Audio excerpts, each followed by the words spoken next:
राधे मेरी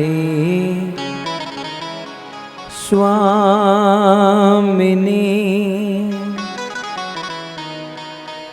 मैं राधे को दास।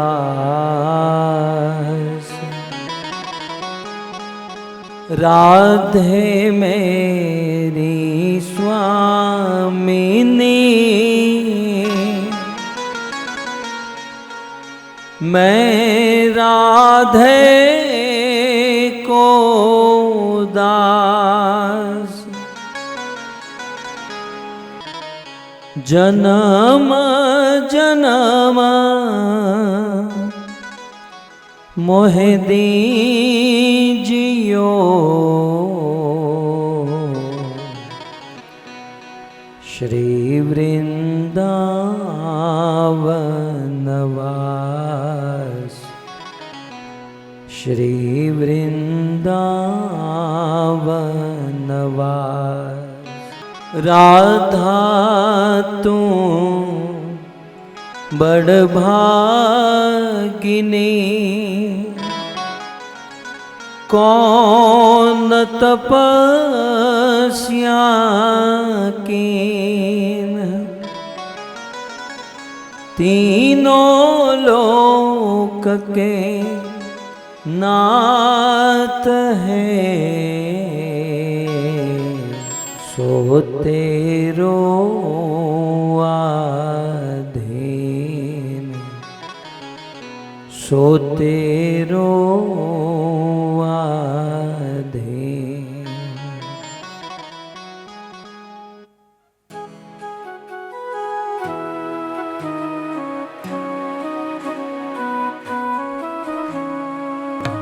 जय राधा माधव कुंज बिहारी, जय राधा माधव कुंज बिहारी, जय राधा माधव कुंज बिहारी, जय राधा माधव कुंज बिहारी, जय राधा माधव कुंज बिहारी, जय राधा माधव कुंज बिहारी, जय राधा माधव कुंज बिहारी, जय राधा माधव कुंज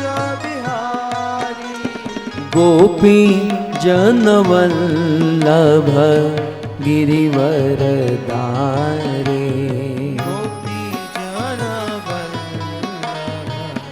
गिरिवरधारी, आ गोपी जनवल्लभ गिरिवर दारे, गोपी जन वल्लभ गिरिवरधारी,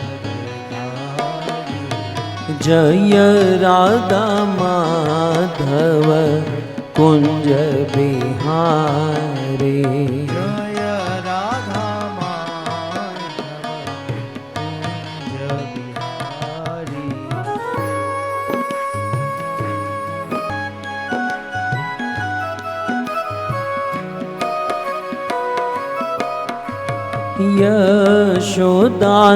यशोदानंदन ब्रज जन रंजन,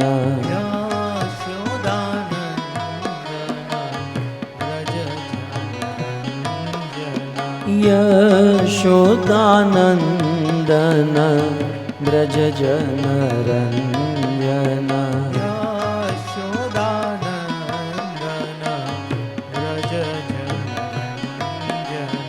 यशोदानंदन ब्रज जन रंजन, यशोदानंदन ब्रज जन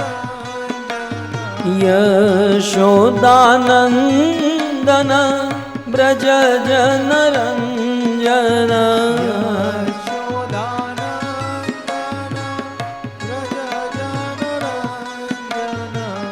यमुना तीर वनचारी, यमुना तीर वनचारी, यमुना तीर वनचारी, यमुना तीर वनचारी। जय राधा माधव कुंज बिहारी, जय राधा माधव कुंज बिहारी।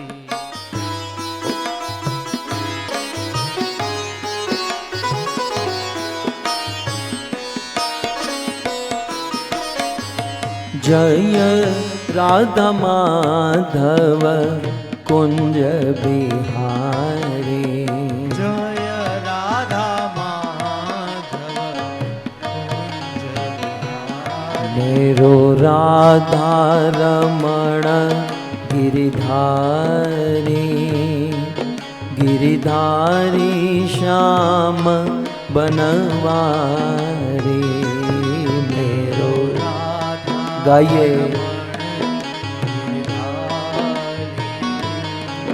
गिरिधारी श्याम बनवारी, मेरो राधा रमण गिरिधारी, मेरो राधा रमण गिरिधारी।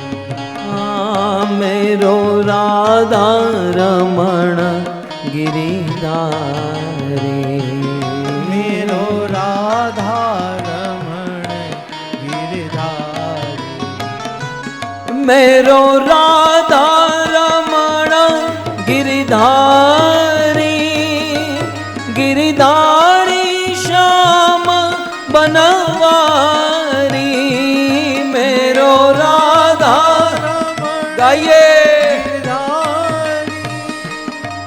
गिरिधारी श्याम बनवारी, मेरो राधा रमण गिरिधारी, गिरिधारी श्याम बनवारी, मेरो राधा रमण गिरिधारी, गिरिधारी श्याम बनवारी। गोविंद मेरो है, गोपाल मेरो है, गाइए गोविंद मेरो है, गोपाल मेरो है,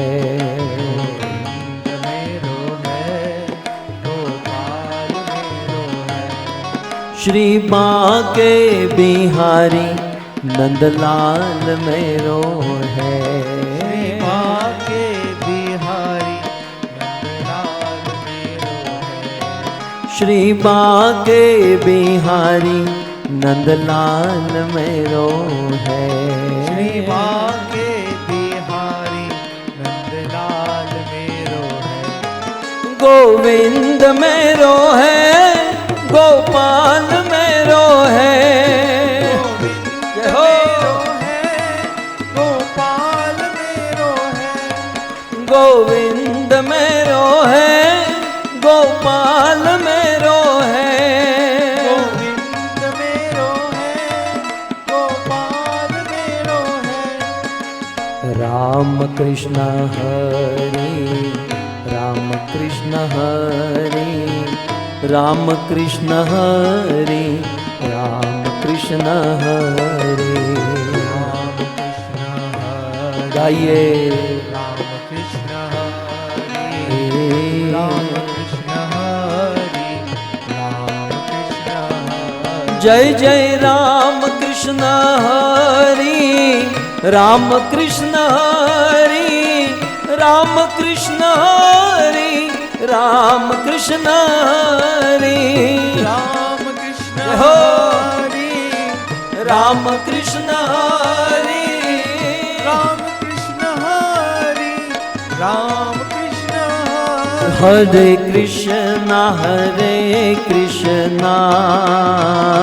कृष्णा कृष्णा हरे हरे, हरे राम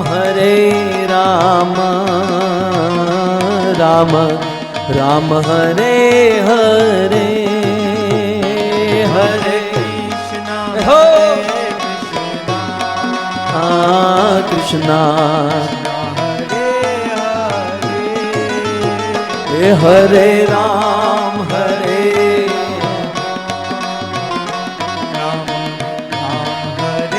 हरे, हरे कृष्णा कृष्णा कृष्णा हरे हरे, हरे राम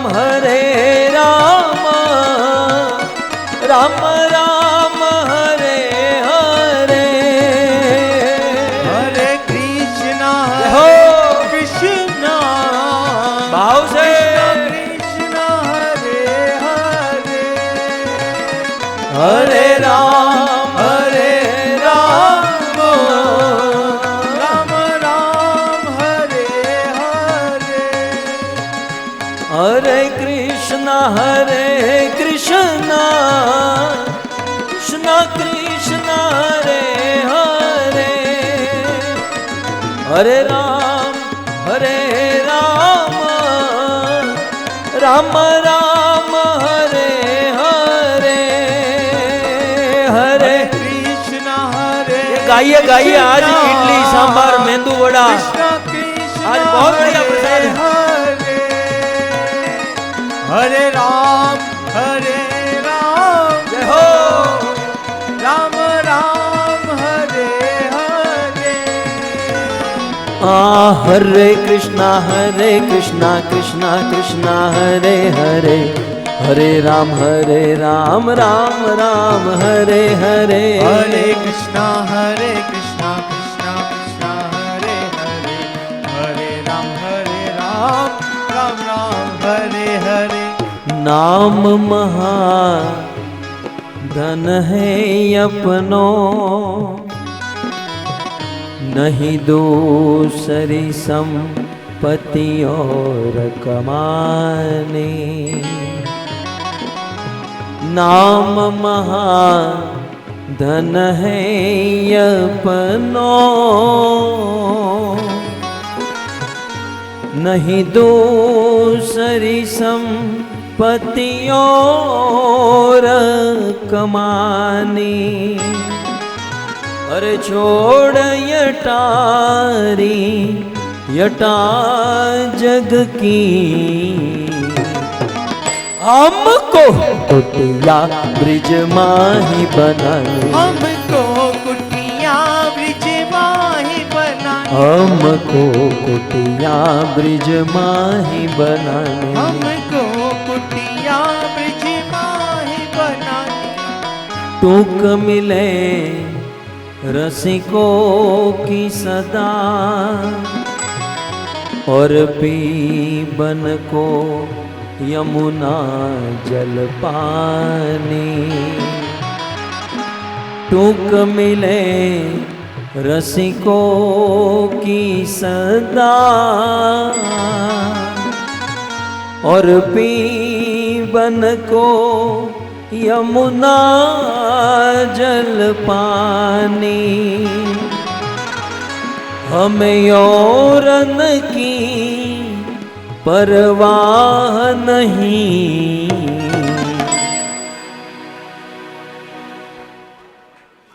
अपनी ठाकुरानी श्री राधिका रानी, अपनी ठाकुरानी श्री राधिका रानी, अपनी ठाकुरानी श्री राधिका रानी, अपनी ठाकुरानी श्री राधिका रानी, हाँ राधा गोपाल कृष्ण राधा गोपाल कृष्ण राधा गोपाल कृष्ण राधे, राधा गोपाल कृष्ण राधा जय श्री राधा गोपाल कृष्ण, गोपाल कृष्ण राधे, जगन्नाथ जगन्नाथ बलदेव जय सुभद्रा, जगन्नाथ जगन्नाथ जय जगन्नाथ बलदेवा जय सुभद्रा रघुपति राघव राजा राम पतित पावन सीताराम रघुपति राघव राजा राम पतित पावन सीताराम राजा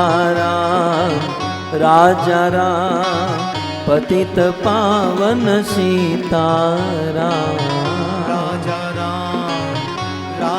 राम पतित पावन सीताराम बोलो रघुपति राघव राजा राम पतित पावन सीताराम रघुपति राघव राजा राम पतित पावन सीताराम गौरनिताय जय गौरनिताय गौरनिताय जय गौरनिताय गौरानिताय जय गौरानिताय जय श्री गौरनिताय जय गौरानिताय प्रभुपद प्रभुपाद प्रभुपद शिल प्रभुपद प्रभुपद प्रभुपद प्रभुपद श्रील प्रभुपद जय जय प्रभुपाद प्रभुपाद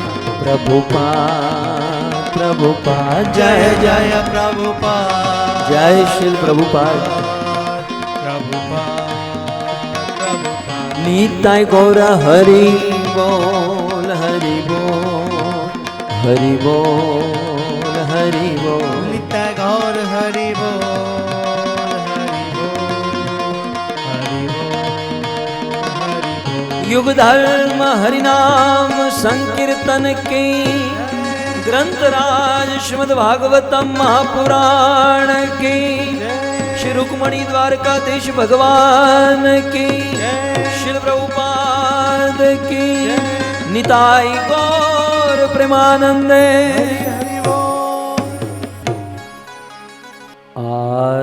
आराध्यो भगवान ब्रजेश तनय तद्धाम वृंदावन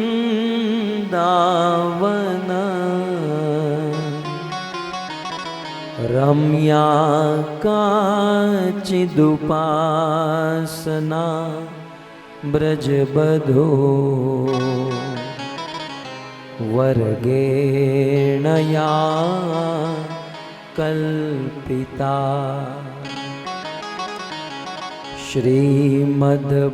श्रीमद्भागवतं प्रमाणममलं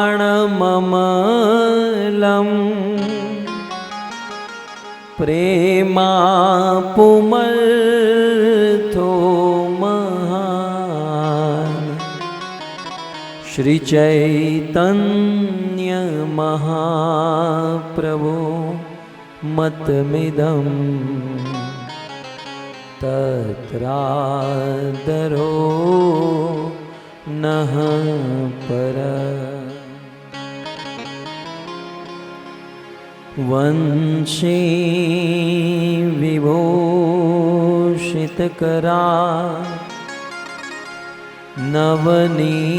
नवनीरदाभा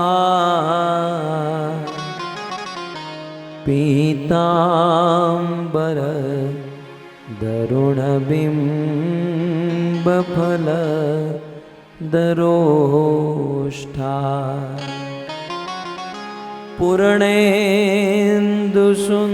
पूर्णेन्दुसुन्दरमुखा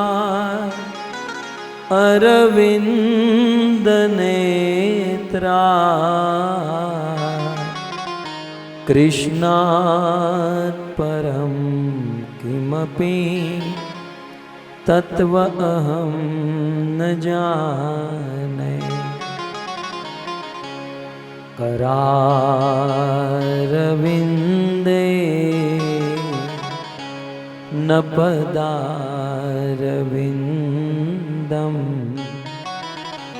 मुखारविन्दे विनिवेशयामि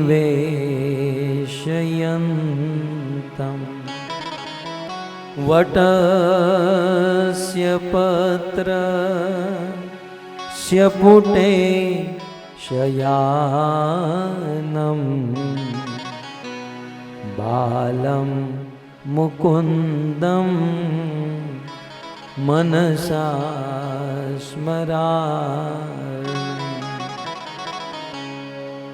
गृहे गृहे गोप वधू कदम्बा सर्वे मिलित्वा समवाययोगम् पुण्यानि नामा निपटन्ति नित्यं गोविन्ददामोदरमाधवेति। ॐ नमो भगवते वासुदेवाय। बोलिए।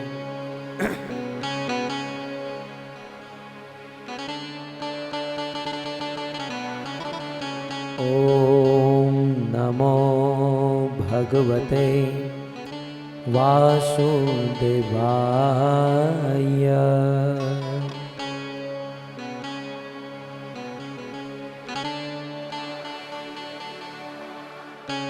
ॐ नमो भगवते वासुदेवाय।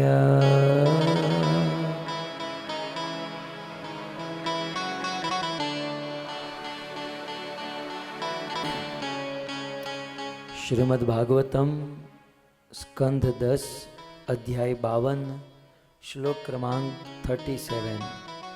रुक्मणी जी के पत्र का श्लोक क्रमांक 1। श्री रुक्मणी उवाच। रुक्मणी उवाच। श्रुत्वा गुणान् भुवनसुन्दर शृण्वतां ते। श्रुत्वा गुणान् भुवनसुन्दर शृण्वतां ते। निर्वेश्य कर्णविवरै हरतोऽङ्गतापम्। निर्वेश्य कर्णविवरे हरतोऽङ्गतापम्। रूपं दृशां दृशिमता मखिलार्थलाभम्। रूपं दशं दशिमताम् अखिलार्थलाभम्। त्वय्यच्युता विशति चित्तमपत्रपं मे।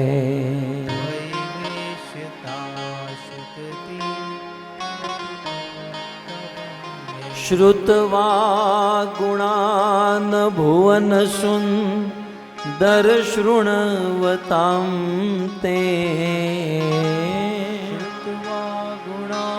ये गाइए गाइए, पोंगल पोंगल है आज। निर्वेश्य कर्णविवरे हरतोऽङ्गतापम्।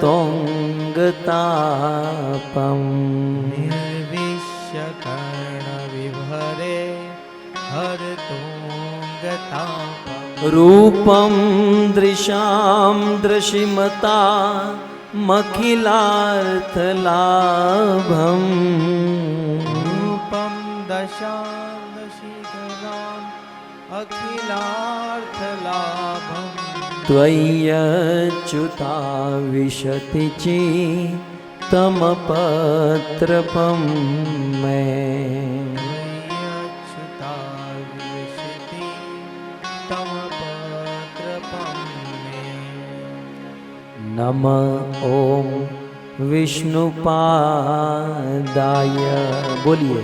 कृष्ण पृष्ठाय भूतले श्रीमते भक्ति वेदांत स्वामी इति नाम नमस्ते सारस्वते देवे गौरवाणी प्रचारिणे निर्विशेष शून्यवादी पाश्चात्य देश तारिणे पाश्चात्य देश तारिणे। जगत गुरु श्रील प्रभुपाद की परम पूज्य जय पताका स्वामी महाराज की। उपस्थित भगवत कथा अनुरागी भक्त वृंद, इस सभा को सुशोभित करने वाले अंतर्राष्ट्रीय कृष्ण भावनामृत संघ इस्कॉन राधा गोपाल कृष्ण मंदिर एवं बहरीनेश्वर मंदिर के वरिष्ठ भक्तगण, दूर दूर से पधारे हुए अतिथि मेहमान महानुभाव एवं बड़ी भारी संख्या में आधुनिक विज्ञान के माध्यम से इस कथा का श्रवण करने वाले देश विदेश के समस्त श्रोतागण, श्रीमद् भागवत कथा के षष्ठ दिवस में पुनः एक बार बहरीन की इस व्यासपीठ से आप सभी भक्तों का स्वागत एवं आप सभी भक्तों के चरणों में हमारा प्रणाम। Shrimad Bhagwat the first love letter. आप सब जानते हैं हम सब लोग काल में बंधे हुए हैं। जीवन में जो समय आनंद का होता है, सुख का होता है, वह समय निकलने में देरी नहीं लगती। और जहां पर दुख होता है, जिस समय में प्रॉब्लम होता है, दुख होता है, तो चैतन्य महाप्रभु कहते हैं युगायितम निमिषनम, एक एक निमिष का काल युगों के समान लगता है। सो कुल मिलाकर हम लोग काल के अंदर बंधे हुए हैं। हम सब काल में हैं और काल में रहकर कालातीत, काल से जो अतीत है, काल से जो परे हैं, काल में रहकर कालातीत, काल से अतीत परे कृष्ण को प्राप्त करने के लिए केवल एक ही कार्य है और वो है कथा। काल में रहकर कालातीत कृष्ण को प्राप्त करने का कार्य है कृष्ण कथा। इस कृष्ण कथा को सुनकर कालातीत भगवान कृष्ण को हम प्राप्त कर सकते हैं। और इतना ही नहीं, इस कृष्ण कथा में बैठकर हम काल से अतीत हो सकते हैं। वैसे तो हम सब काल में बंधे हुए हैं, लेकिन यदि हम यह कथा सुने तो काल से मुक्त हो सकते हैं। क्योंकि अंदर की एक बात कह दूं, बता दो, आपसे क्या छुपाना है। जो काल है ना, काल, महाकाल, यमराज, वो हमारे कृष्ण का साला है। बड़ी अंदर की बात थी, मैं बता दिया आपको। यमराज जो है कृष्ण का साला है।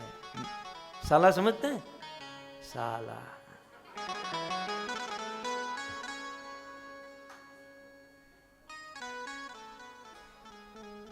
साला माने अपनी पत्नी का भाई, साला। आदमी अपने सगे भाई को छोड़ दे लेकिन साले को छोड़ सकता है। सगे भाई की शादी में न जाए लेकिन साले की शादी में नहीं गया तो प्रॉब्लम।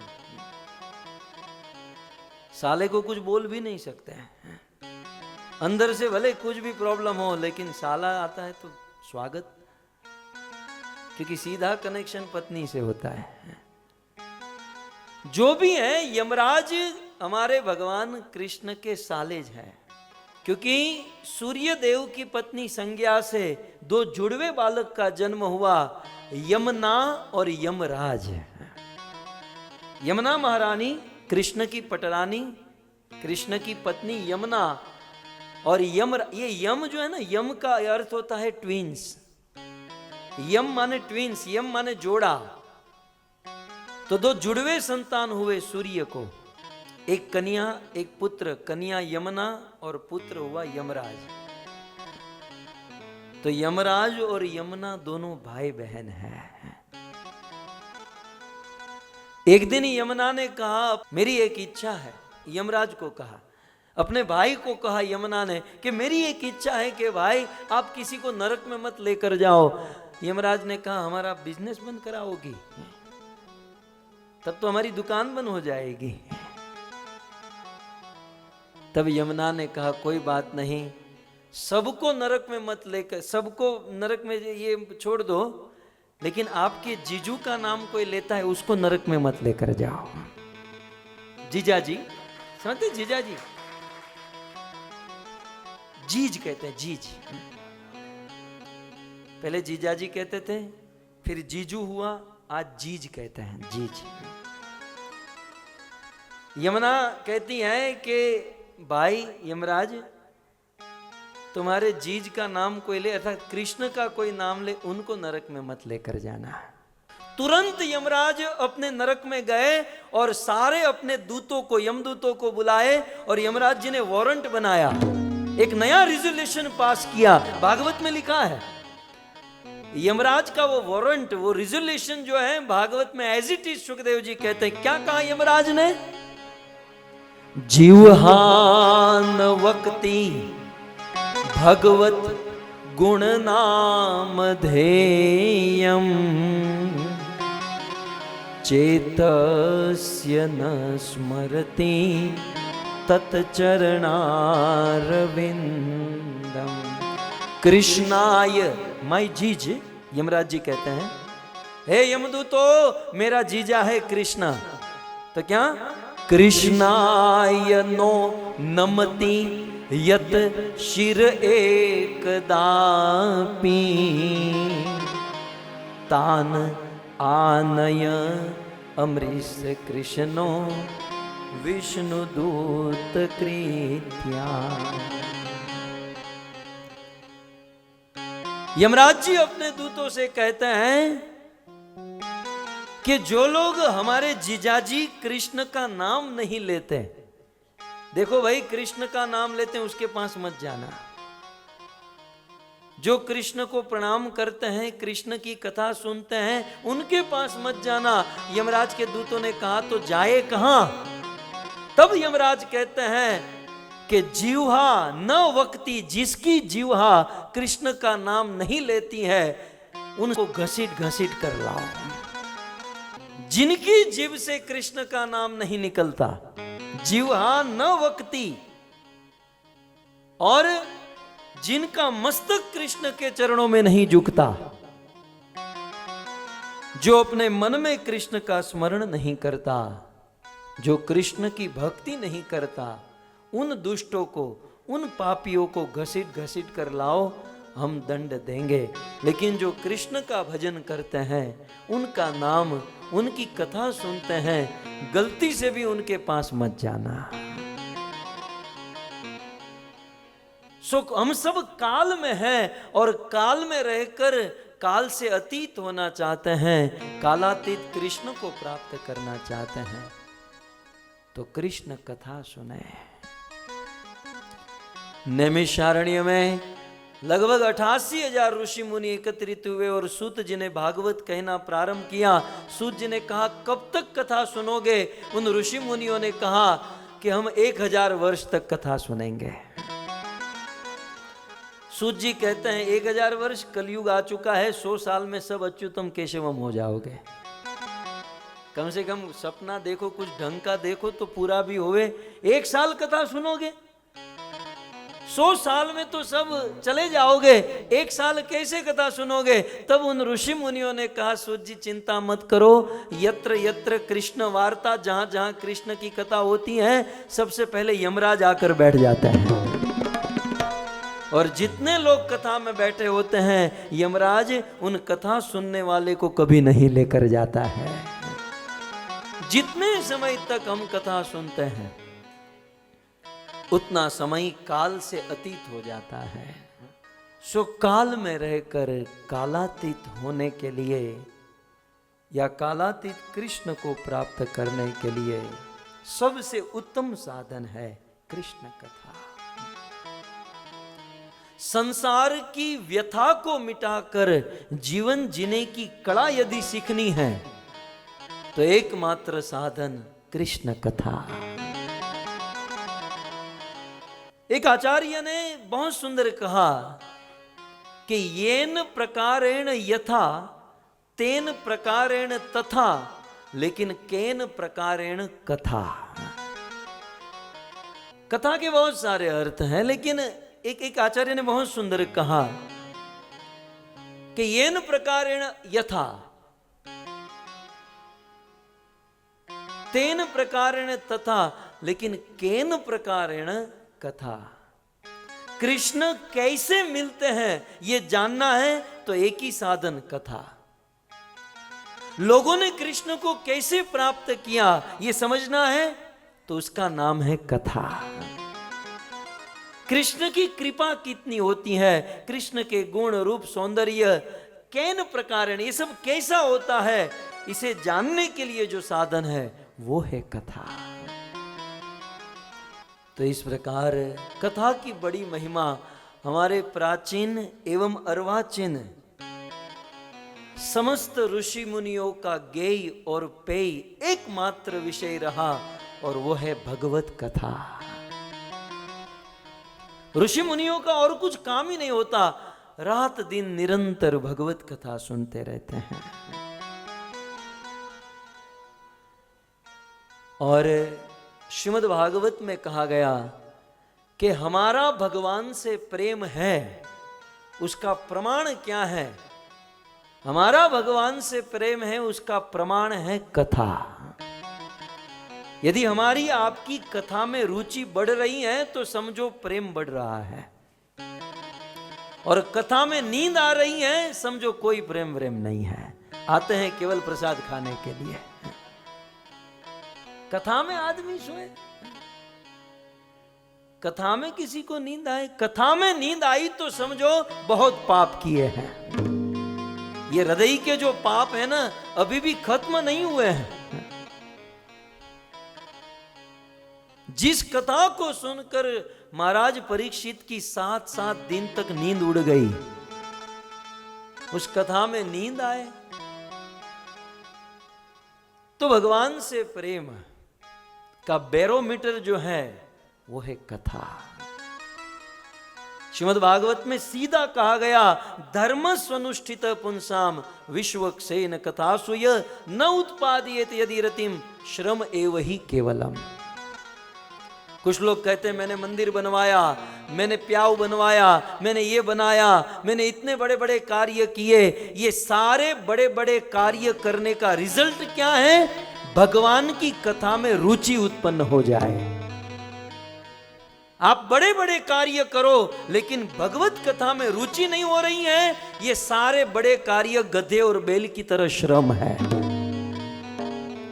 हमारे कार्यों की सफलता भगवान में मन लग रहा है, भगवत कथा में मन लग रहा है तो समझो हमारा कार्य सफल है। हम सबके जीवन में मरना तो निश्चित है। मरण जो है हम सबके जीवन में लिखा है, लेकिन मरण से बचना है तो उसके आगे केवल स जोड़ दीजिए। जीवन में स्मरण करेंगे मरण से बच जाएंगे। भगवत गीता में कृष्ण ने ज्यादा कुछ नहीं मांगा, मुझे करोड़ों रुपये दे दो, पूरा धन गोल्ड चढ़ा दो। कृष्ण ने इतना ही कहा कि मुझे अपना मन दे दो। मेरे कृष्ण के पास सब कुछ है, हैं? कृष्ण के पास सब कुछ है, धन संपत्ति रूप ये वो सब कुछ, लेकिन मेरे कृष्ण के पास मन नहीं है, क्योंकि बेचारे कृष्ण का मन राधा रानी लेकर चली गई है। राधा कृष्ण का मन लेकर चली गई, इसलिए भीख मांगते हैं। मन मना भव मद भक्तो मई एवं मन आदत स्व, कोई मुझे अपना मन दे दो। ये तो हुआ लीला परक अर्थ। सिद्धांत परक अर्थ ये है कि जब आत्मा इस शरीर से निकलती है, मृत्यु का मरण का समय आता है, तो मरते समय हमारी केवल एक ही इंद्री काम करती है और वो है मन। मरने से कई दिनों पहले आंखें देखना बंद कर देती हैं, कान सुनना बंद कर देते हैं, बुद्धि काम करना बंद कर देती है, शरीर काम करना बंद कर देता है। जब जीव शरीर से निकलता है तब एक ही तत्व काम करता है और वो है मन। मन। और जीवन भर यदि मन में भगवान का स्मरण किया है तो मरते समय भगवान का स्मरण होगा, और मृत्यु के समय भगवान का स्मरण तो सीधा भगवान का धाम वैकुंठ प्राप्त होगा। क्योंकि अंत काले च मामेव स्मरण उक्त्वा कलेवरम, अंतिम समय में यदि कोई अर्जुन मेरा स्मरण करता है तो निश्चित मेरे धाम को प्राप्त होता है। तो मरण से बचना है तो स्मरण करें। परम सौभाग्य है, शिल प्रभुपाद की कृपा से स्मरण करने का ये सुंदर अवसर प्राप्त हुआ है। हम यहां पर कोई बहुत बड़ा ज्ञान देने नहीं आए, मेरा माइंड तो बिल्कुल क्लियर है, हम आए हैं मात्र आपको स्मरण कराने के लिए, सुमिरन कराने के लिए। नहीं तो आप लोग नहीं जानते हैं क्या, ये रुक्मणी की कथा आप नहीं जानते हैं? ये तो आपको व्यासपीठ मिलती नहीं है, नहीं तो हमारी बारी नहीं आने देंगे आप लोग। कुछ लोग तो मैं बोलूं उसके पहले बोल देते, अब ये बोलेंगे ये बोलेंगे। लोग कंप्लेंट करते हैं, प्रभु ये बाजू वाले को समझाओ ना, हमको सुनने नहीं देते, आपके पहले ये बोलने लगते हैं। सब लोग सब कुछ जानते हैं, हमारा तो बस इतना काम है कि घड़ी दो घड़ी आपको ईश्वर का स्मरण हो जाए, और ऐसे ही बार बार स्मरण करते रहें तो स्मरण की एक आदत पड़ जाएगी, और मृत्यु के समय भगवान के किसी रूप किसी लीला का स्मरण होगा और जीवन सफल हो जाएगा। श्रीमद् भागवत में भागवत के प्रत्येक प्रसंग प्रत्येक श्लोक पर अनेक लोगों ने अपना मंतव्य, जिसको संस्कृत में टीका कहते हैं, इंग्लिश में कमेंट्री कहते हैं, श्रीपाद जीव गोस्वामी ने क्रम संदर्भ नामक टीका लिखी और उसमें रुक्मणी प्रसंग के विषय में बहुत कुछ बताया। लेकिन श्रीपाद जीव गोस्वामी ये रुक्मणी प्रसंग, ये रुक्मणी का पत्र पढ़ने से पहले अपनी ओर से एक श्लोक बताते हैं, बहुत सुंदर, ध्यान से सुनिए। नौमी श्री रुक्मणी वाणी, नौमी श्री रुक्मणी वाणी, स्ववाणी वृद्धि सिद्धये, सर्वाकर्षक नाम पी, चक्रिशे यद्धृतम यया। जीव गोस्वामी हमारे ब्रह्म मध्य गौड़ीय संप्रदाय का एक सूर्य था, परम विद्वान, परम ज्ञानी, और हमारी परंपरा का एक बहुत बड़ा अध्यात्म दीप श्रीपाद जीव गोस्वामी। यह रुक्मणी पत्र के ऊपर अपनी टीका, अपनी कमेंट्री, मंतव्य देने से पहले कहते हैं, नवमी श्री रुक्मणी वाणी। मैं रुक्मणी के पत्र के बारे में क्या कहूं, सबसे पहले तो रुक्मणी के इस पत्र को मैं प्रणाम करता हूं। नवमी माने नमस्कार। ये पत्र जो है ना, ये हवा डालने के लिए नहीं है। हमारे आचार्यों ने रुक्मणी की इस वाणी को दंडवत प्रणाम किया कि पहले तो नवमी श्री रुक्मणी वाणी, मैं रुक्मणी की वाणी को नमस्कार करता हूं। किसी ने कहा क्यों? तो कहते हैं स्ववाणी, मैं अपनी वाणी को सिद्ध करने के लिए, अपनी वाणी को शुद्ध और सिद्ध करने के लिए सबसे पहले रुक्मणी की वाणी को मैं नमस्कार करता हूं। आप देख रहे हैं ना, एक स्त्री, नहीं तो हमारी दुनिया क्या कहती है, स्त्रियों में बुद्धि नहीं होती, मतलब भविष्य की बुद्धि नहीं होती, कोई गहरा ज्ञान नहीं होता। लेकिन रुक्मणी ने जो शब्द लिखे हैं उसे हम 6 दिन से सुन रहे हैं, एक श्लोक भी कंप्लीट नहीं कर पा रहे हैं। जीव गोस्वामी कहते हैं कि मैं मेरी वाणी को शुद्ध करने के लिए और सिद्ध करने के लिए सबसे पहले तो रुक्मणी की वाणी को, इस पत्र को प्रणाम करता हूं। सो ये तो हुआ पूर्व पक्ष। अब उत्तर पक्ष जो है ना, वो बलवान होता है। उत्तर पक्ष माने किसी भी कथा में, किसी भी श्लोक में पहले कुछ कहा जाता है, बाद में कुछ कहा जाता है, लेकिन एंड में जो कहा जाता है ना, वो मुख्य होता है। जैसे वो श्लोक है ना, सर्वधर्मान परित्यज्य माम एकम शरणम व्रज। इसमें 2 चीज हो गई ना। पहली क्या हुई? सर्वधर्मान परित्यज्य, ये हुआ पूर्व पक्ष। और उत्तर पक्ष क्या है? माम एकम शरणम व्रज, ये है उत्तर पक्ष। अब सर्वधर्मान परित्यज्य पूर्व पक्ष है। आप वह नहीं कर सको, कोई बात नहीं।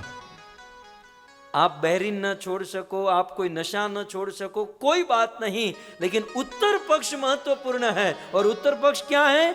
माम एकम शरणम व्रज। अर्जुन, मेरी शरण ग्रहण करो। मेरी शरण ग्रहण कर लोगे तो पूर्व पक्ष अपने आप क्लियर हो जाएगा। ठीक उसी प्रकार जीव गोस्वामी कहते हैं कि नवमी श्री रुक्मणी वाणी स्ववाणी शुद्ध सिद्ध, ये अपनी वाणी को शुद्ध सिद्ध। लेकिन अब जो पूर्व उत्तर में जो कह रहे हैं ना, अद्भुत। जीव गोस्वामी कहते हैं कि मैं इसलिए रुक्मणी की वाणी को, इस पत्र को प्रणाम कर रहा हूं क्योंकि सर्वाकर्षक नाम अपि, कृष्ण का एक नाम है सर्वाकर्षक। कृष्ण का एक नाम है सर्व आकर्षक, जो सबको आकर्षित करते हैं। कृष्ण एक ऐसी चीज है, कृष्ण एक ऐसा पात्र है जो सबको आकर्षित कर लेता है। ब्रह्मा ने तो यहां तक कह दिया, करोड़ों करोड़ों कामदेव कृष्ण को देखे ना तो मूर्छित हो जाते हैं कि आदमी इतना भी सुंदर हो सकता है। कंदर्प कोटि कमनीय विशेष शोभम। तो जो सर्वाकर्षक है, पूरी दुनिया जिसके ऊपर आकर्षक है, ऐसे भगवान कृष्ण उस पत्र को पढ़कर, जैसे ही पत्र समाप्त हुआ, कृष्ण अपने भाई बलराम को भी कहने नहीं रुके, न अपने माँ बाप को कहने रुके। पत्र जैसे ही समाप्त हुआ, उसे बंद करके दारू को कहा रथ निकालो, ब्राह्मण को रथ पर बिठाया और 2200 किलोमीटर की जर्नी तय करके रुक्मणी को उठाकर अपनी द्वारिका में लाकर बिठा दिया।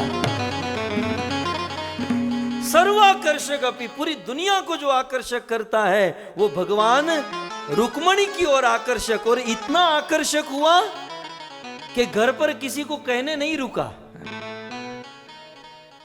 सीधे निकल पड़ा। इतना अट्रैक्ट हो गया सर्वाकर्षक कृष्ण। रुक्मणी की वो वाणी कितनी सुंदर होगी। रुक्मणी का चेहरा तो कृष्ण ने नहीं देखा ना, कृष्ण ने रुक्मणी को स्वीकार किया केवल एक लेटर के बलबूते पर। आज कोई कर सकता है? आज का साधारण आदमी भी केवल लेटर पढ़कर शादी नहीं करेगा। अखिल ब्रह्मांड नायक कृष्ण 7 श्लोक पढ़कर किसी को कहे बिना चल पड़े और लेकर आ गए। उस 7 श्लोक में कितनी ताकत होगी, आप सोचिए। इस पत्र में कितनी ताकत होगी कि जिस पत्र ने कृष्ण को आकर्षित कर लिया। इसलिए जीव गोस्वामी कहते हैं कि मैं रुक्मणी को प्रणाम करता हूं। और वास्तव में रुक्मणी ने काम भी अद्भुत किया कि पत्र लिखा तो परफेक्ट आदमी को, जिसको लिखना चाहिए। देखिए, रुक्मणी ने अपना दिल कृष्ण को दिया, और जैसे ही कृष्ण ने रुक्मणी के भाव को सुना समझा, तुरंत रुक्मणी को प्राप्त किया। और हमारी दुनिया में, जगत में, लोक में क्या है? आप जिस जिस को दिल दोगे, आज नहीं तो कर वो आपका दिल तोड़ देगा। हमने देखा है, लोगों का दिल टूटते रहता है और फिर गाता है, चांद भी होगा, तारे भी होंगे, रूप चमन और क्यारे भी होंगे, लेकिन हमारा दिल ना लगेगा। दिल के मारो, दिल के मालिक, ठोकर लगा के चल दिए।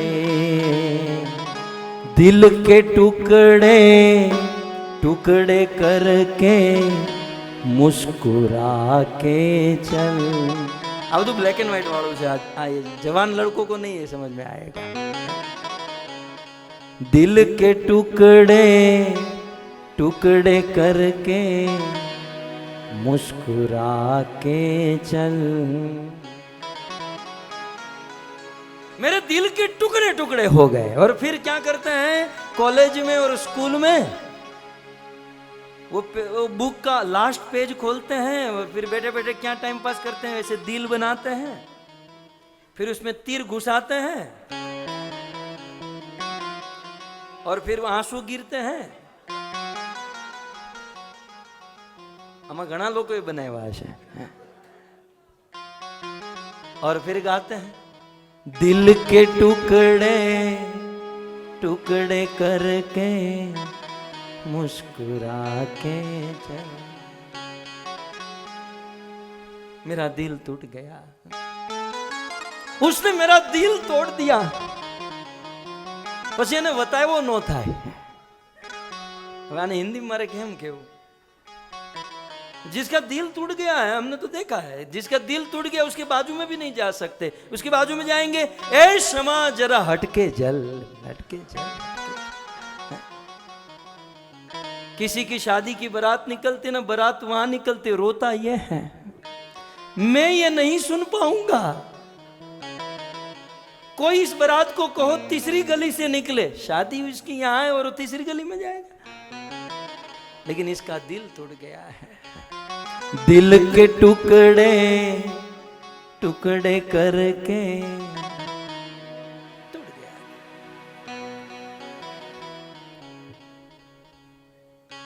पहली बात तो मेरी ओर से आप सुन लीजिए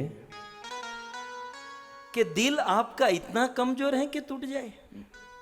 पहली बात तो यह, इतना कमजोर दिल किसी का होना ही नहीं चाहिए कि कोई हमारे दिल को तोड़ दे। पहली बात, बहुत छोटा कलेजा हो गया है, दिल बहुत छोटा हो गया हमारा, कि कोई भी आता है और एरा गेरा आदमी दिल तोड़कर चला जाता है। जो टूटे वो दिल ही नहीं है, टूटे वो दिल नहीं। अच्छा, ये पहली बात मेरी ओर से। और दूसरी बात मेरी रुक्मणी की ओर से, कि आप अपना दिल किसी को देते ही क्यों हो कि वो तोड़ दे। सिद्धांत से आप सुनिए कि दिल दिया किसने? दिल देने वाला कौन? हमारा दिल जो धड़क रहा है, ये दिल देने वाला कौन? कृष्ण। ओके, दिल चलाने वाला कौन? सर्वस्य चाहम हृदय सन्निविष्टो। कृष्ण कहता है कि मैं उस दिल में, हार्ट में बैठा हूं, पंपिंग कर रहा हूं, जिस दिन निकल गया लाश बन जाओगे। दिल देने वाला कृष्ण है, दिल चलाने वाला कृष्ण है। अब आप ही कहिए तो ये दिल किसको देना चाहिए? अब जिसको देना चाहिए उसे देते नहीं है, अने कुछ लेने जैसा नहीं होता है, ऐसे एरे गेरे को दिल दे देते हैं, फिर आज नहीं तो फिर कल गाते हैं दिल के टुकड़े मारे हुए पकड़े,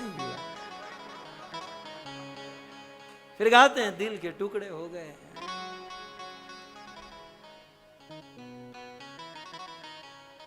धन्य है रुक्मणी, रुक्मणी ने हमें सिखाया कि दिल उसे दे जिन्होंने दिल दिया और जिन्होंने हमारे दिल को धड़काया, और रात दिन जो दिल जिसकी कृपा से चलता है उनको यदि दिल देंगे ना, कभी टूटने की नौबत नहीं आएगी।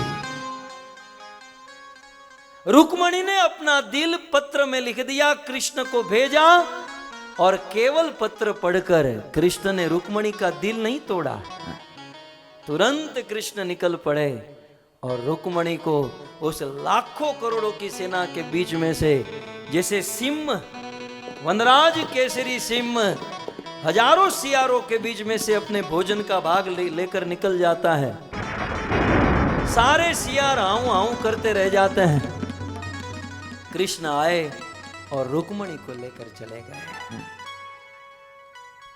सो दिल उसी को दो जो हमारे दिल को दिया, दिल को धड़काया और दिल की भावना को समझा।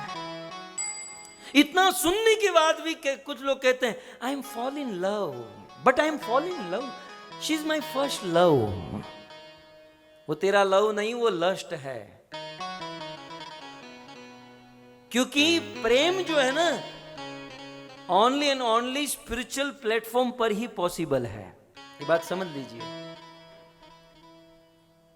लव जो है एक मात्र स्पिरिचुअल प्लेटफॉर्म पर ही पॉसिबल है, क्योंकि हमारा दिल, हम आत्मा सच्चित आनंदमयी है, और सच्चित आनंदमयी तत्व का प्रेम सच्चित आनंद से ही पॉसिबल है। जड़ देह, जड़ जगत, जड़ व्यक्ति से पॉसिबल नहीं है। और हम और आप कहते हैं कि प्रेम है, वो प्रेम नहीं, वो वहम है। प्रेम तो मात्र भगवान से ही पॉसिबल है। रुक्मणी ने किया प्रेम, लिखा पत्र और तुरंत रिजल्ट आया। आइए उस पत्र को हम पढ़ें। श्रुत्वा गुणान भुवन सुंदर शृण्वतां ते निर्विश्य कर्ण विवरे हरतोंगता।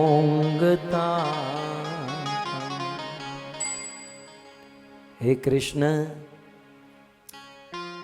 हे भुवन सुंदर,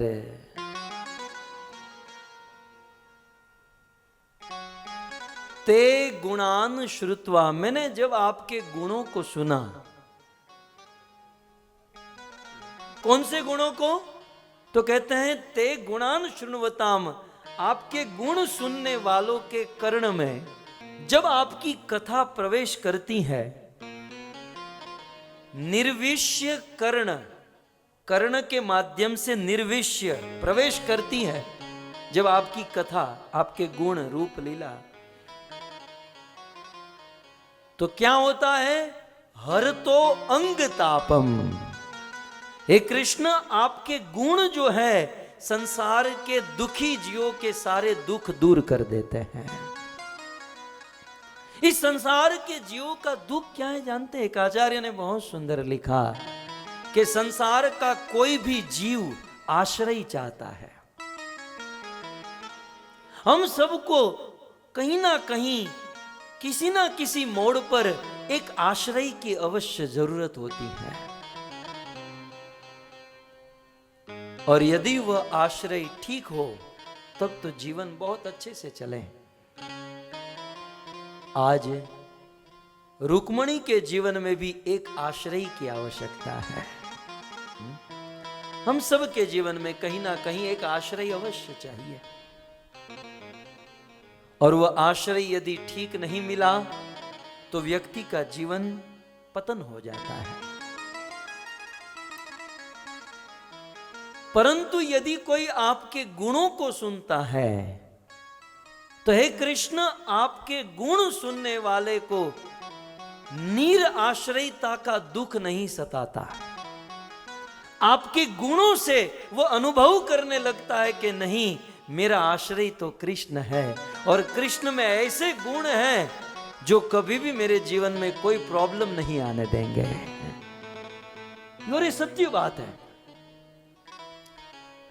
कृष्ण की कथा सुनो, कृष्ण का नाम लो और कृष्ण को यदि शरणागत हो जाओ, कृष्ण को यदि आश्रित हो जाओ ना, आपके जीवन में कोई दुख नहीं आने देंगे। क्यों? क्योंकि कृष्ण का स्वभाव है हर तो अंग तापम। अपने आश्रित, अपने शरणागत भक्त के ताप, दुख को हरना, ये कृष्ण का स्वभाव है। एक बात समझिएगा, अपने आश्रित भक्तों का दुख हरना ये कृष्ण का कार्य नहीं, ये जॉब नहीं। जॉब तो छूट भी सकती है, ये स्वभाव है। और आप सब समझते हैं कि आदमी का स्वभाव कभी नहीं छूटता। कृष्ण का स्वभाव है कि मेरे भक्तों को कभी दुख, और कृष्ण का तो छोड़ो, यहां तो रुक्मणी ये कहती हैं कि कृष्ण की कथा का ये स्वभाव है, कृष्ण के गुण का ये स्वभाव है कि इसे कोई सुनता है तो जीवन का दुख दूर हो जाता है। हर तो अंग तापम।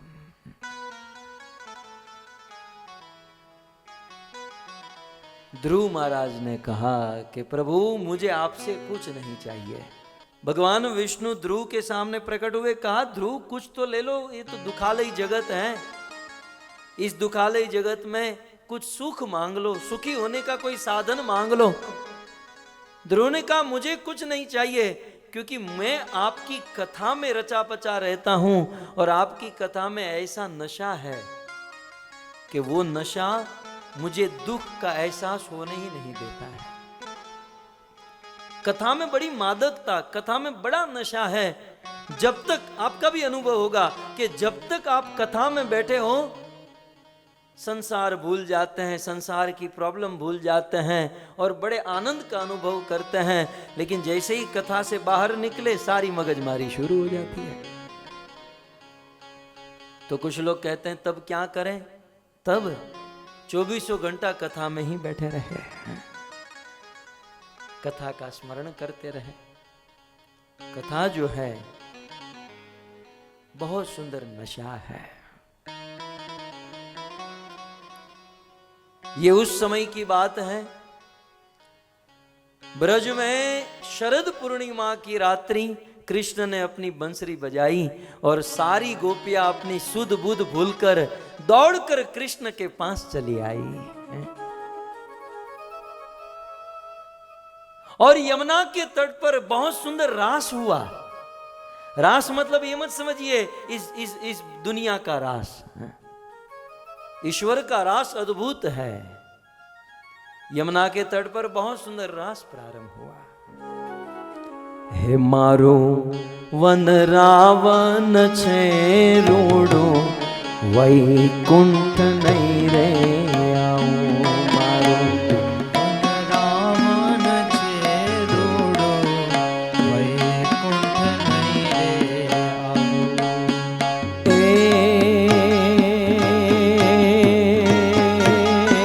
नहीं आवू हो नंद जी ना लाल रे, वैकुंठ नहीं रे आऊं।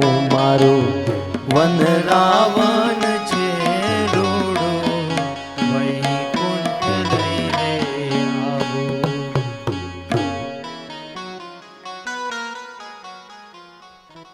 बहुत सुंदर यमुना के तट पर रास प्रारंभ हुआ। 33 करोड़ गोपियां खड़ी हैं, रास कर रही हैं, कृष्ण अकेले हैं। लेकिन ऐसा रास कृष्ण कर रहे हैं कि सभी गोपियों को लग रहा है कि कृष्ण मेरे ही साथ है। तो कृष्ण गोपियों को छोड़कर चले गए। गोपियां कृष्ण को खोजने लगी, कृष्ण कहाँ? हाँ कृष्ण, हाँ कृष्ण। राधा रानी भी खोजने लगी।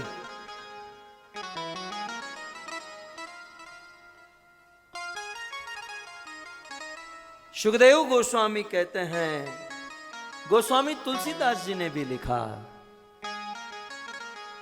कि समंदर में अनेकों जीव रहते हैं, जल में बहुत प्रकार के जीव रहते हैं, लेकिन जल से वास्तविक प्रेम तो मात्र मछली का होता है।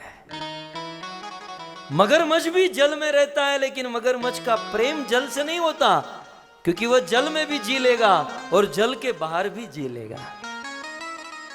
कछुआ भी जल में रहता है, लेकिन कछुए का प्रेम जल से नहीं होता, क्योंकि जल के बाहर निकाल दो फिर भी वो जी जाता है।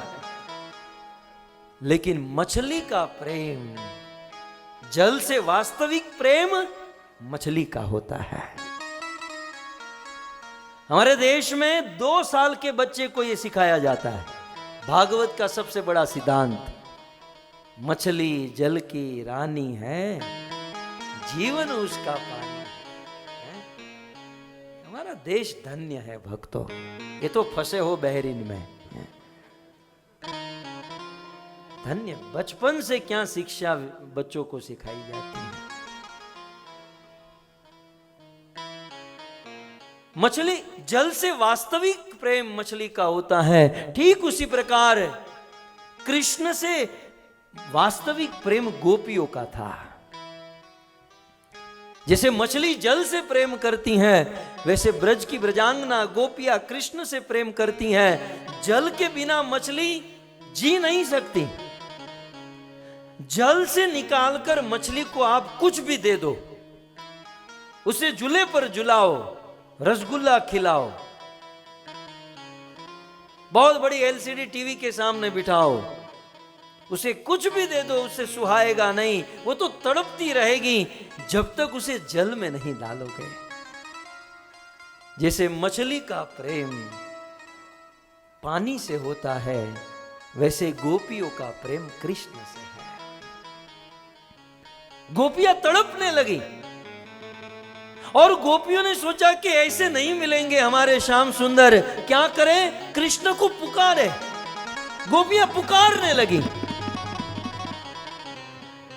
पुकारने लगी। सुखदेव जी कहते हैं, रुरुदु सुस्वरम राजन, जोर जोर रोते हुए गोपियों ने पुकारा।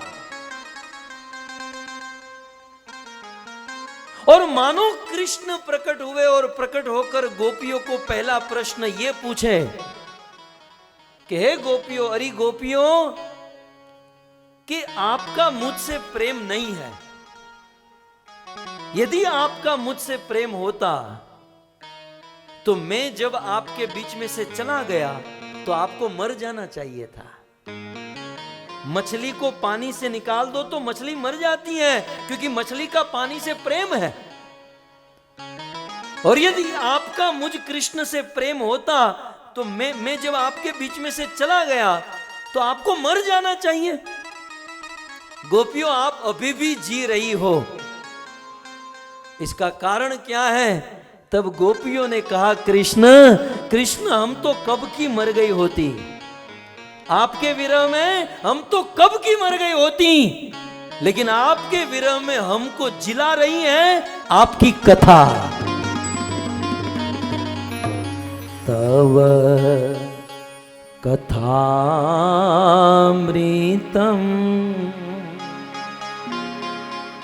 तप्त जीवनम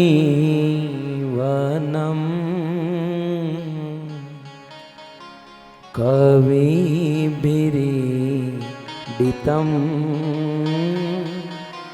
कल्मषापहम्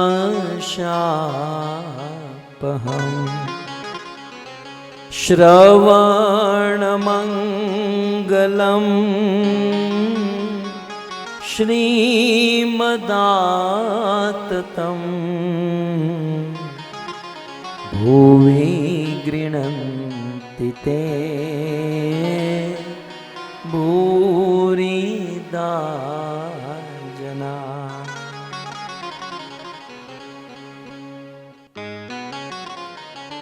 गोपियों ने कहा, कृष्ण हम तो कब की मर गई होती,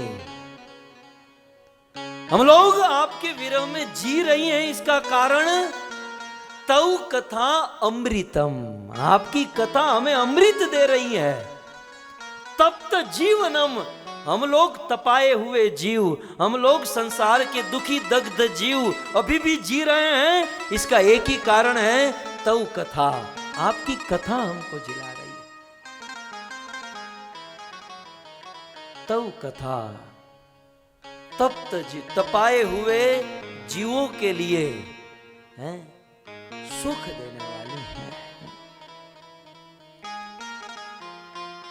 भक्तों, मेरी दृष्टि से समस्त वेद शास्त्रों का सार श्रीमद् भागवतम, भागवत का सार दशम स्कंद, दशम स्कंद का सार रास पंचाध्यायी, रास पंचाध्यायी का सार गोपी गीत, और 19 श्लोक के गोपी गीत का सार यदि कोई पूछे तो ये एक श्लोक, तव कथामृतम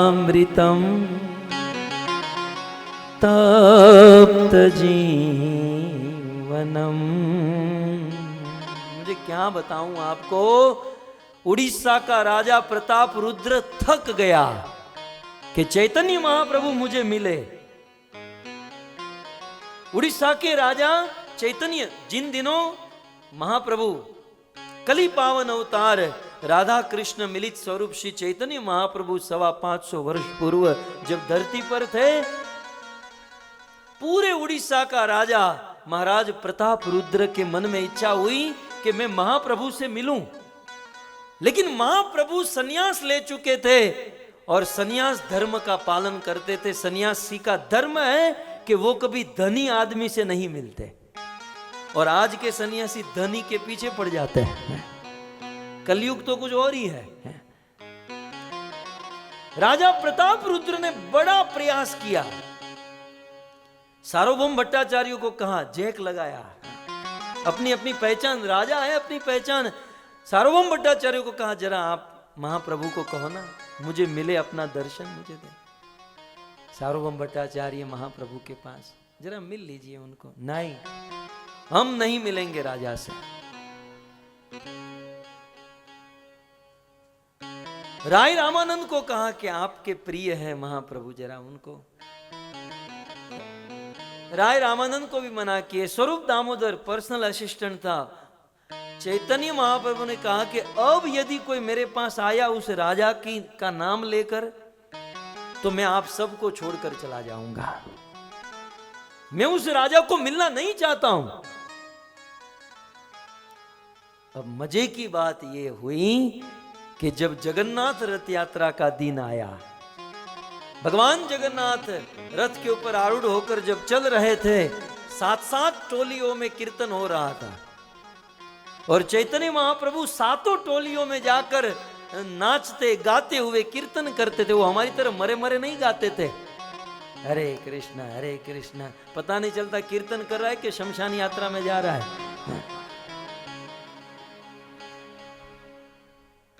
जब कीर्तन हो तो भगवान का नाम गाओ। अब क्या बताऊं, एक बार एक बाप बेटे रास्ते से जा रहे थे, तो किसी की शमशान यात्रा जा रही थी, है ना, 4 लोग उठाकर चलते हैं और पीछे फिर क्या बोलते हैं, राम नाम राम नाम। तो ऐसा बोलते हुए जा रहे थे। छोटे बालक को तो बड़ी जिज्ञासा होती है, तो छोटा बालक बाप के साथ जा रहा था, पिताजी ये क्या जा रहा है? बोले बेटा ये शमशान यात्रा है। पिताजी ये शमशान यात्रा क्या होती है? बोले जब आदमी मर जाता है तो उसे जलाने के लिए लेकर जाता है। पिताजी ये सब क्या बोल रहे हैं? बोले भगवान का नाम बोल रहे हैं। पिताजी ये सब लोग बोल रहे हैं तो ऊपर जो सोया हुआ है वो क्यों नहीं बोल रहा है? अब बच्चे तो बच्चे होते हैं। मैं एक बात बताऊं, बच्चों का हृदय बड़ा सरल होता है। और एक बात समझ लीजिए, सरल हृदय जिसका होता है ना, उसी को भगवान मिलते हैं। टेढ़े मेढ़े कपट भरे हुए हृदय वालों को भगवान कभी नहीं मिलते। जीतना सरल है, प्रेम करना सरल है, सब कुछ सरल है, तो कठिन क्या है? सरल होना कठिन है। साधु का सीधा अर्थ होता है सरल, सिंपल। बच्चे सरल होते हैं। भगवान दत्तात्रेय ने 24 गुरु बनाए, एक बच्चा था। और जब कोई साधु, वास्तव में जब कोई साधु होता है ना, वो बच्चे की तरह हो जाता है। जब कोई साधु घर पर आए और ऐसा फीलिंग हो कि पड़ोस का बच्चा खेलने आया है, समझो वो सच्चा साधु है। बहुत बहुत फॉर्मेलिटी करनी पड़े, ये करो वो करो, तो समझो कुछ गड़बड़ है। साधु बच्चों की तरह होता है। खैर, तो वो बच्चे ने कहा कि तो ये सब लोग बोल रहे हैं, तो वो जो ऊपर सोया है वो क्यों नहीं बोल रहा है? अरे बेटा, वो मर गया है इसलिए नहीं बोल रहा, और ये लोग जी रहे हैं इसलिए बोल रहे हैं, और वो मर गया है इसलिए नहीं बोल रहा है। तो तुरंत उस बच्चे ने कहा, तो पिताजी आप भी नहीं बोल रहे हैं तो आप भी मर गए हैं। बाप ने कान पकड़ लिया। बोले आप भी नहीं बोल रहे, मतलब आप भी मरे हुए हैं। एक बात तो बिल्कुल सत्य है कि जिन हरि कथा सुनत नहीं काना, जो कानों से कथा न सुने और मुख से भगवान का नाम न ले, तो वो मरा हुआ आदमी है, वो मरा हुआ है। गोस्वामी जी ने कहा, जीवन शव समान सो प्राणी। वह लाश है, जिंदा लाश है। सुबह नहा धोकर ऑफिस जाती है और शाम को घर आती है लाश। जीवन मिला है भजन करने के लिए। मैं ये कह रहा था कि 7-7 टोली थी। महाप्रभु उदंड कीर्तन नृत्य कर रहे थे, और कीर्तन करते करते रथ यात्रा चल रही थी। महाप्रभु थक गए, उनको इच्छा हुई कि एक वृक्ष के नीचे बैठकर थोड़ा सा विश्राम करूं। उस वृक्ष के नीचे बैठकर महाप्रभु विश्राम कर रहे थे, ऐसे सो गए कुछ देर के लिए। सार्वभौम भट्टाचार्य ने राजा प्रताप रुद्र को इशारा किया, बगीचे में वो सोए हुए हैं, आप वहां जाओ, आपका काम हो जाएगा। सार्वभौम भट्टाचार्य, ध्यान से सुनिए, सार्वभौम भट्टाचार्य वहां जाकर, महाप्रभु तो सोए हुए थे, लेकिन सार्वभौम भट्टाचार्य वहां जाकर ये श्लोक गाने लगे, तव कथामृतम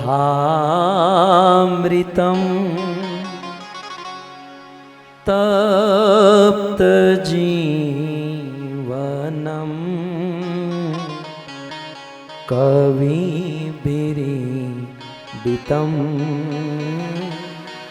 कल्मषा श्रवणमंगलम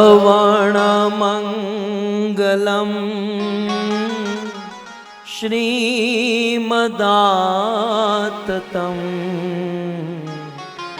भुवि गृह्णन्ति ते भूरिदा।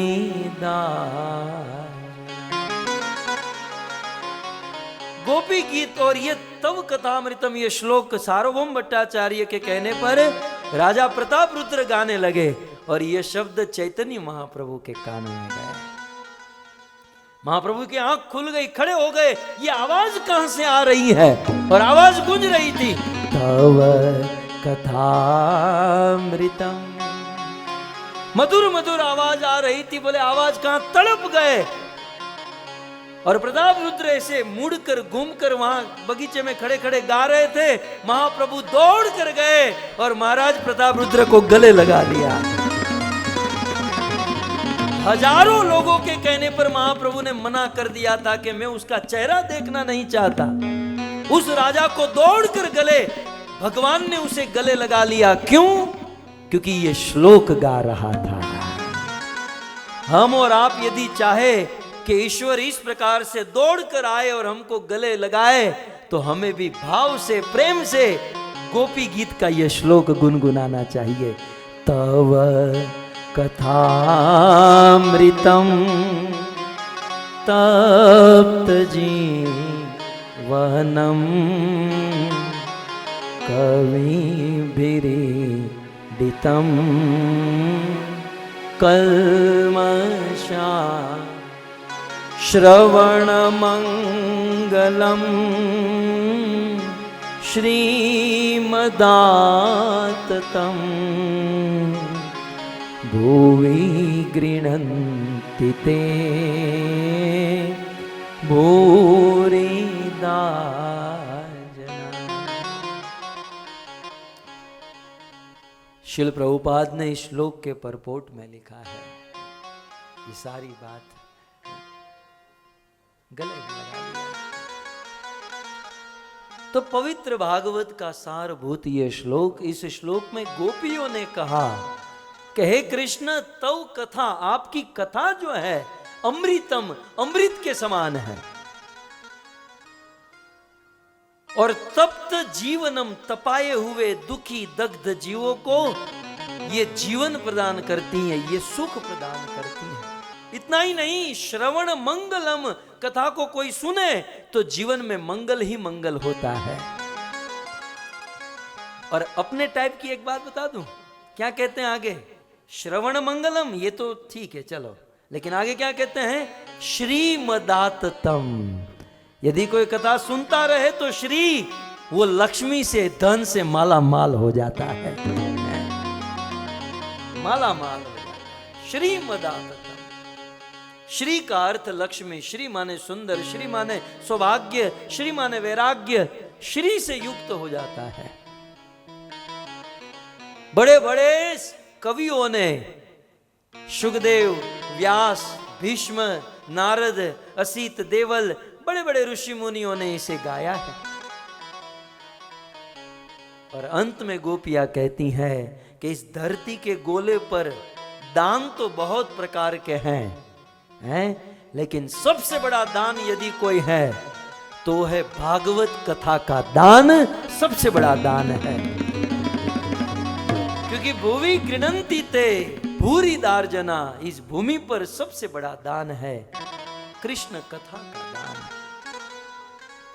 क्योंकि अन्य दान से आदमी घड़ी दो घड़ी सुखी हो सकता है, किसी को कृष्ण कथा का दान कर दिया, जन्म जन्मांतर तक सुखी हो जाएगा, आत्मा प्रसन्न हो जाएगी। यही बात रुक्मणी अपने पत्र में लिखती है, निर्वेश कर्ण विवरे हरतोंगता। कृष्ण, आपकी कथा, आपके गुण जब किसी के कान में जाते हैं तो उसका सारा दुख, सारी प्रॉब्लम दूर हो जाती है। तो क्या रुक्मणी को कोई दुख है? रुक्मणी को कोई प्रॉब्लम है? रुक्मणी को क्या दुख है? आईफोन 11 प्रो नहीं है उसके पास, इसलिए बेचारी रो रही है, ऐसा तो नहीं है। बेचारी की जॉब छूट गई है इसलिए रो रही है। रुक्मणी का ताप क्या है? रुक्मणी का तो एक ही ताप है कि दर्शन को नैना तरसे, वचन सुनत को कान, मिलने को हीरा तरसे, जिय के जियन प्राण। रुक्मणी का तो एक ही ताप है कि दर्शन को नैना तरसे। सभी लोगों के दुख अलग अलग होते हैं, किसी का दुख धन नहीं है, गाड़ी नहीं है, बंगला नहीं है, लेकिन भक्त का तो एक ही दुख होता है कि मेरे पास भगवान नहीं है। मैं तो दर्शन चाहिए, मुझे तो ईश्वर चाहिए। तो रुक्मणी का ये ताप है, और यह ताप कृष्ण के गुणों को सुनकर दूर हो जाता है। थोड़ी सी व्याकरण की बात कर दूं, अब बात आई है, छिड़ाई ही है तो प्रसंग आप श्लोक में देख सकते हैं। श्रुत्वा गुणान भुवन सुंदर, फिर क्या लिखा है? शुण्वताम, मतलब ते गुणान शुण्वताम, कृष्ण के गुण को शुण्वताम। शुण्वताम का अर्थ है सुनना, ये तो आप समझ रहे हैं शुण्वताम। लेकिन शुण्वताम क्रिया जो है, संस्कृत में 3 क्रिया होती है, भूतकाल, वर्तमान काल और भविष्य काल, ठीक है। तो शुण्वताम जो है ना, ये वर्तमान काल में है। शुण्वताम क्रिया जो है ये वर्तमान काल में है। इसके दो अर्थ। एक अर्थ कि कृष्ण के गुण सुनने के बाद दुख दूर नहीं होगा। शुण्वताम क्रिया वर्तमान काल में है। इसका अर्थ कृष्ण का गुण सुना तो जैसे ही सुनते जाओगे दुख दूर होते जाएगा। ऐसा नहीं कि सुनकर आएंगे, जीवन में उतारेंगे और फिर दुख दूर होगा, नहीं। शुण्वताम शब्द वर्तमान क्रिया में, मतलब जैसे सुनते गए दुख दूर होता गया। कई सारे कुछ लोग होते हैं ना जो जिसको दूसरों का सुख पचता नहीं है, जब सुनते हैं कि लाल गोविंद इतनी कथा कर दिया तो निंदा ईर्ष्या तो अब दुनिया है भक्तों, ये सब कथा करने की क्या जरूरत है। और मैं तो कहता हूं कथा में इतने पैसे खर्च करने की क्या जरूरत है। इसमें भी 2-3 लोग ऐसे बैठे हैं। और कथाओं में इतना इतना प्रसाद खिलाने की क्या जरूरत है। जो ये बोलता है वो पहली प्लेट वही हाथ में लेता है। लेकिन भक्तों, जो लोग कहते हैं कि कथा सुनने का लाभ क्या है, कथा का रिजल्ट क्या है, वैसे तो इन कथाओं ने बहुत रिजल्ट दिया है। लेकिन जो रिजल्ट की परवाह करके घर से निकले वो प्रेमी नहीं होता। हम लोग रिजल्ट देखकर घर से नहीं निकलते। और भक्तों, रिजल्ट देखने जाओ तो बहुत है, लेकिन फिर भी रुक्मणी की भाषा में कहूं तो कथा होना और कथा सुनना ही रिजल्ट है। कथा सुनना ही रिजल्ट है।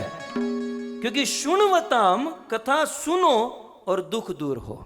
तो शुण्वताम क्रिया वर्तमान काल में, इसका एक अर्थ यह है कि जैसे कथा सुनते जाओगे वर्तमान में ही दुख दूर होते जाएंगे। और इसका दूसरा अर्थ यह है कि शुण्वताम क्रिया वर्तमान में है, इसका अर्थ यह है कि कथा सुनना कभी बंद ना करे। कथा कभी भूतकाल न हो जाए कि हम कथा सुनते थे, नहीं।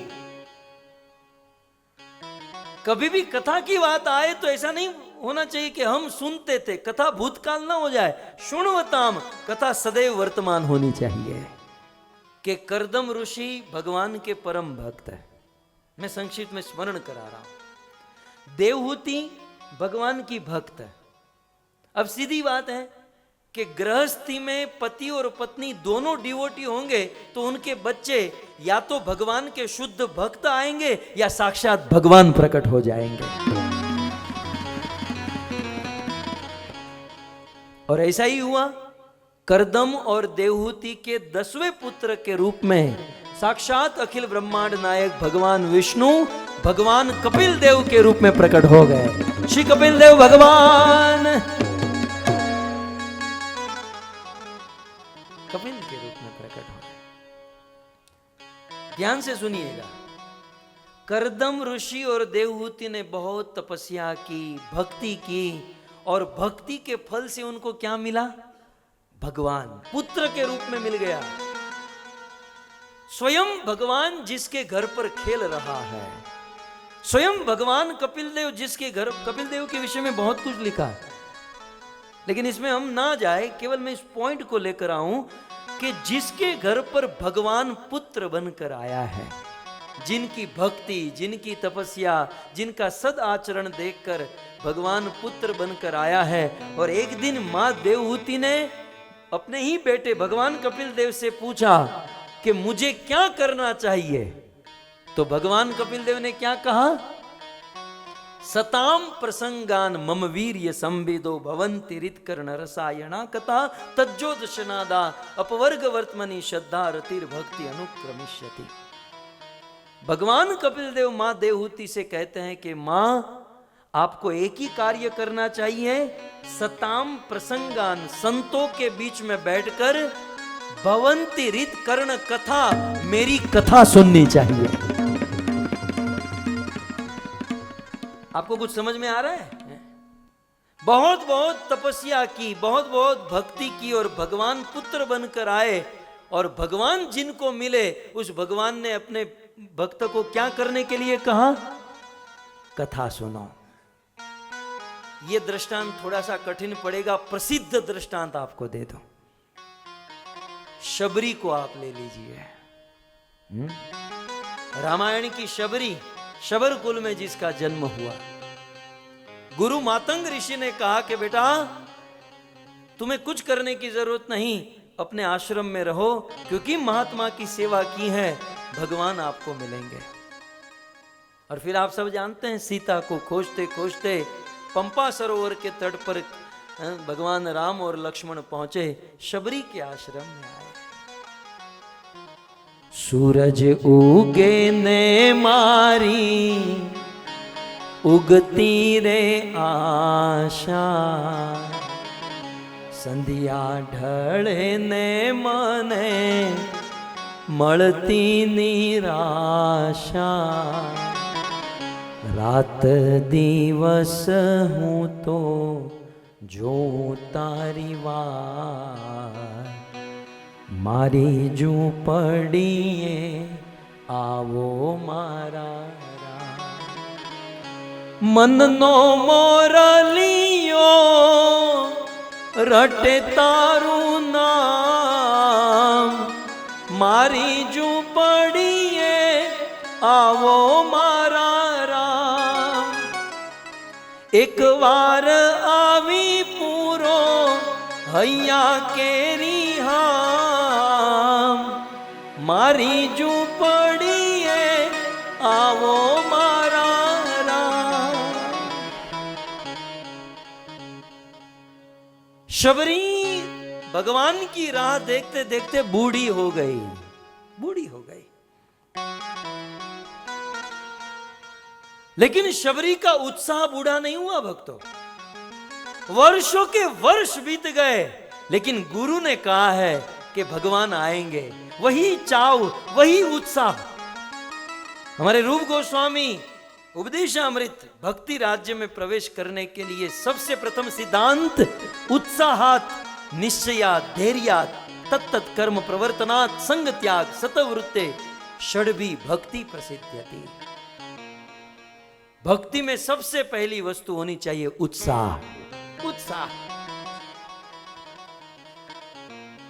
भजन करो उत्साह से, मरे हुए की तरह नहीं। कुछ लोग भक्ति भी करते, लगता है कि इतना जोर पड़ रहा है बेचारे को, इतना प्रॉब्लम, और उसमें लोगों का भी दोष नहीं। धर्म के समाज के लीडरों ने भक्ति को इतनी कॉम्प्लिकेट बनाकर रख दिया ना कि लोग बेचारे परेशान हो जाते। एक तो दुनिया से परेशान, पत्नियों से परेशान, समाज से परेशान, भक्ति में आए तो भक्ति से परेशान। बिल्कुल सिंपल, भक्ति आनंद का विषय है। शबरी का उत्साह नहीं बीता और एक दिन भगवान रामचंद्र आ गए। अब देखिए, जीवन भर शबरी ने तप किया और उसका फल क्या मिला? राम का दर्शन है। राम उनके घर पर आए और फिर शबरी ने बेर खिलाए, झूठे बेर खिलाए, वो सारी कथा आप सब जानते हैं। और फिर शबरी ने कहा, प्रभु आप मेरे आश्रम पर आए, आपने मुझे दर्शन दिया, अब मेरे लिए मुझे क्या करना चाहिए? तब भगवान रामचंद्र बोले, प्रथम भक्ति संतन कर संगा, दूसर रति मम कथा प्रसंग। जीवन भर तक तप किया और राम शबरी के घर पर आए और शबरी ने पूछा, मैं क्या करूं? शबरी तुम कथा सुनो, कथा सुनो। जीवन में सेवा और भक्ति का फल क्या है? भक्ति और सेवा करने का फल है भगवान, और भगवान जिसको मिल जाते हैं उसका फल है भगवान की कथा। शबरी ने पूछा, मैं क्या करूं? राम ने कहा कि मेरी कथा सुनो, मम कथा प्रसंगा। और बेटे शबरी, तुम्हारी शादी नहीं हुई ना, मैं तुम्हारी शादी करा देता हूं। राम ने शादी करवाई। मंत्र जाप मम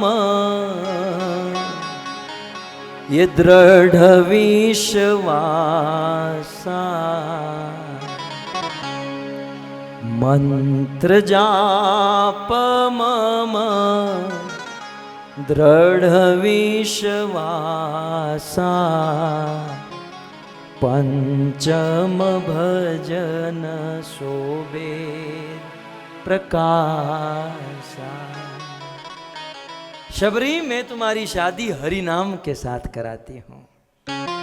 मंत्र जाप मम दृढ़ विश्वासा, विश्वास के साथ मेरे नाम का जाप करना और मेरी कथा सुनना। शबरी, मेरे दर्शन का यही फल है।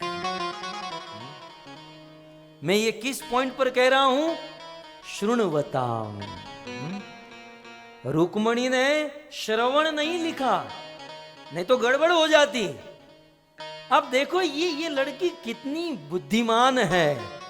शृण्वताम क्रिया वर्तमान काल में है, और वर्तमान काल का अर्थ यह है कि जीवन में कुछ भी हो जाए, जीवन में कितनी भी बड़ी परिस्थिति आ जाए, कथा सुनना बंद ना करें। आज हमें भगवान नहीं मिले हैं, हम कथा सुन रहे हैं, कथा सुनते सुनते भक्ति करे, तप करे और भगवान मिले, और भगवान मिलने के बाद भी करना क्या है? कथा सुनना है। कथा जो है शृण्वताम वर्तमान काल है। साधक अवस्था में भी कथा ही सुनना है और सिद्ध अवस्था में भी कथा सुनना है। आप लोग इतना इतना भजन भक्ति करते हो, आप लोग सीधे मरने के बाद वैकुंठ जाओगे। आप तो बोलो नहीं नहीं प्रभु आप भी आओगे, मतलब आप ही जाओगे, मैं नहीं, मैं नरक में जाऊंगा। आप सीधे भगवान के धाम वैकुंठ जाओगे, तब आपके मन में प्रश्न होगा कि वहां जाकर करना क्या है यार। तो मैं आपको बता दूं, वहां जाकर जो है ना कुछ नहीं। पहले तो जॉब नहीं है वहां पर, ना बिजनेस है, ना जॉब है, ना काम काज, कुछ नहीं। वहां तो बस जैसे 6 दिन से आप यहां कर रहे हो ना 3 घंटे, वहां 24 घंटा यही करना है। ब्रह्मा जी ने लिखा। अब आप कहोगे ये मेरी कोई काल्पनिक कल्पना नहीं है, ब्रह्मा ने लिखा। कथा गानम नाट्यम गमनपि। वहां पर क्या है? सबसे पहले कथा, और कथा के बाद गानम गीत, और गान के बाद नाट्य मतलब लीला, जो यहां पर नहीं होती है लेकिन वो ड्रामा। कभी एक्शन मूवी, कभी लव स्टोरी, बस वही आराम से बैठकर। बड़ा बड़ा सोफा होता है बिल्कुल, और यहाँ स्विच होती है, कभी लंबे हो गए कभी ऐसे हो गए। तो कथा गानम नाट्यम गमनपि, बस कथा होती है, कीर्तन होती है। तो शृण्वताम वर्तमान शब्द है, इसलिए इसका अर्थ यह है कि साधन काल में भी कथा सुननी है। हम पवित्र नहीं है, पवित्र होने के लिए कथा सुननी है, और पवित्र होने के बाद भगवान मिल गए तब भी कथा सुननी है। तो कहने का बस सार इतना है कि हमें आज भी कथा सुननी है, वहां जाने के बाद भी कथा सुननी है, और कुछ प्रैक्टिस हो या ना हो, कथा सुनने की प्रैक्टिस सब लोग डाल दो। और जो लोग कथा में सोते हैं ना, यहां तो माफ कर दिया, लेकिन वहां नंद सुनंद जय विजय बैठे, कॉलर पकड़ के ऐसा उठाएंगे। बहरीन में भी सोता था और यहां पर भी सोता है। इसलिए कथा में परम उत्साह और आनंद से सुने। तो रुक्मणी जी ने यहां शृण्वताम शब्द लगाया।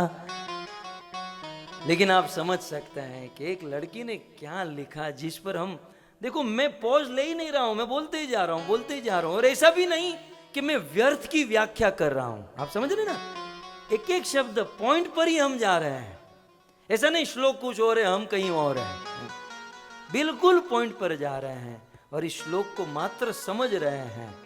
फिर भी इतना समझे, लेकिन जितना समझे उतना पूर्ण समझे, क्योंकि भागवत के प्रत्येक श्लोक कंप्लीट भागवत है।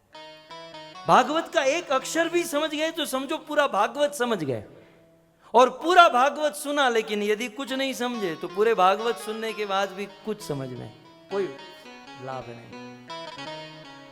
तो धन्य है शिल प्रभुपाद की कृपा। तो धन्यवाद ग्रंथराज श्रीमद् भागवतम महापुराण की, शिल प्रभुपाद की, परम पूज्य जयप्रताप का स्वामी महाराज की, निताई गौर प्रेमानंद।